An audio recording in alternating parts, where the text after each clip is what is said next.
Yo, what's up everyone? Welcome back to the show where we make English super easy. I'm Inko, and today we got someone special with us. Hey everyone, I'm Sophia. Super happy to be here. So, Sophia, real talk. You ever feel like English has these weird little word combos that just confuse everything? Oh my god, yes. Like, why can't things just mean what they mean? Ha, I feel you. That's exactly what we're diving into today. Phrasal verbs. But Joe, it's not as scary as it sounds. Wait, phrasal verbs? That sounds like something from a boring textbook. Nah, trust me. These are just tiny words we stick together and boom, they mean something new. Super simple stuff. Okay, I'm listening. Before we get into it though, quick favor. If you're vibing with this, hit that subscribe button real quick. Yeah, and drop a like too. It literally takes 1 second. Facts. Share it with your friends if you can. We're trying to grow this thing and we really appreciate the support. All right, so break it down for me. What actually is a phrasal verb? Super easy. Take a regular verb, like look or get, then add a little word like up, on, or off. When you combine them, new meaning unlocked. Oh, so it's like verb plus small word equals new thing. Exactly. Like look, you know what that means, right? You use your eyes to see stuff. Yeah, like I look at the clouds. Perfect. But what if I say look for? That's when you're searching for something? Yes! See? You already get this. Look is just seeing. Look for is actively searching. Oh, I say that all the time. I'm looking for my phone. Exactly. That little word for totally changed the meaning. Easy, right? Okay, give me more look ones. Bet. What about look after? Is that like taking care of someone? Boom! That's it! When you take care of a person, a pet, or even a plant. Oh, my neighbor looks after my dog when I travel. Perfect example. You're killing it. One more. Look forward to. 3 words this time? Yeah, it's a bit longer, but the meaning is super positive. It's when you're excited about something that's coming up. Like, I'm looking forward to summer vacation. Yes, that's the vibe. You're happy, you're excited about what's ahead. I look forward to weekends every single week. Ha, same here. All right, let's switch it up. Let's talk about put. Okay, like, I put my keys on the counter? Right, that's basic put. Now try put on. That's gotta be clothes, right? Like, put on a jacket? Yep, it means to wear something. It's cold, put on your hoodie. Easy. What else you got? Put away. Ooh, that's when you clean up and put stuff where it belongs. Man, you're on fire today. Yeah, like when your room's a mess and you need to put away your clothes. My mom always told me to put away my toys when I was little. Classic mom move. Here's another one. Put off. Put off. Like, delay something? Exactly. When you postpone stuff, push it to later. I do this all the time. I should study, but I'll put it off until tomorrow. Ha, we all do it. Like, the meeting got put off until next week. So basically, procrastination. Pretty much. But hey, don't put off practicing English, all right? Okay, I won't. Cool. Let's hit another verb. Get. This one has a ton of phrasal verbs. Oh boy. Don't stress. Start easy. Get up. That's when you wake up and leave your bed, right? Yep. I get up at 7 every morning. Simple one. What about get on? That's when you enter a bus, train, plane, stuff like that. So I get on the subway to go downtown. Perfect. And the opposite.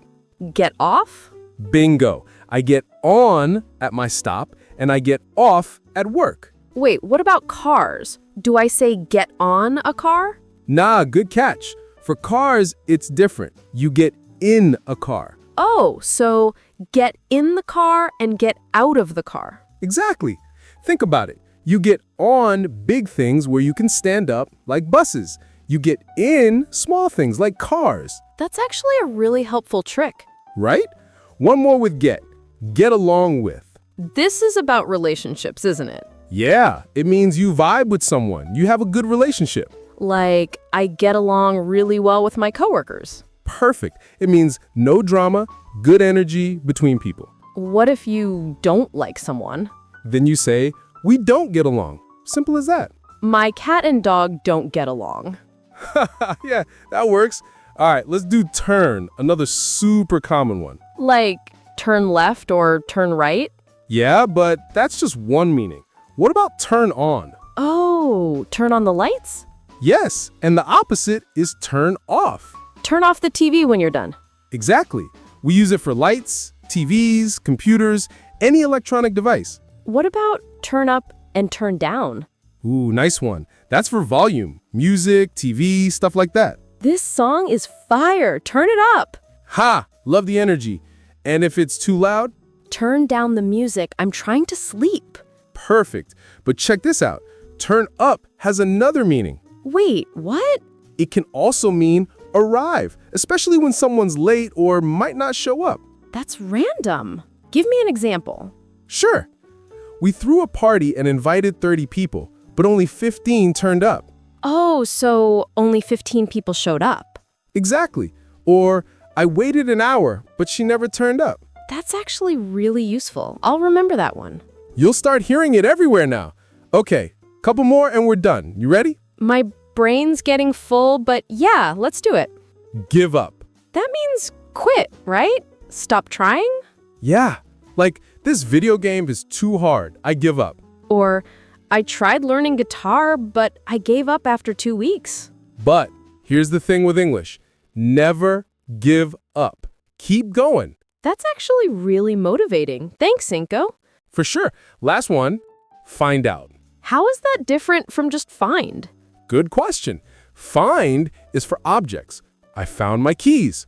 But find out is for information. Oh, I need to find out what time the store closes. Yes, you're discovering information, not an object. I watch the news to find out what happened.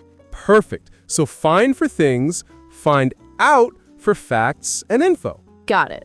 Wow, we covered a lot. We did. Let's do a quick recap. We learned look for, look after, look forward to. Put on, put away, put off. Get on the bus, get in the car, get along with people. Turn on, turn off, turn up, turn down. And give up, find out. You remembered everything. Your examples made it really clear. I actually feel like I can use these now. That's the whole point. Best way to learn? Just listen. When you're watching shows or listening to music in English, pay attention to these little words. That's solid advice. And try using one this week. Just one. Like maybe say, I'm looking forward to Friday. I can definitely do that. All right, that's all we got for today. Time flies, huh? Seriously, this was actually fun though. Before we go, don't forget to subscribe if you haven't already. Yeah, and smash that like button if this helped you. Share it with someone who's learning English too. It really helps us out. Oh, and we have a challenge for you. Yep, in the comments, tell us what you're looking forward to this week. Or share another phrasal verb you know. We actually read all the comments. It's the best part of doing this. Thanks so much for hanging with us today. Yeah, appreciate y'all. We'll catch you next time. Bye, everyone. Peace.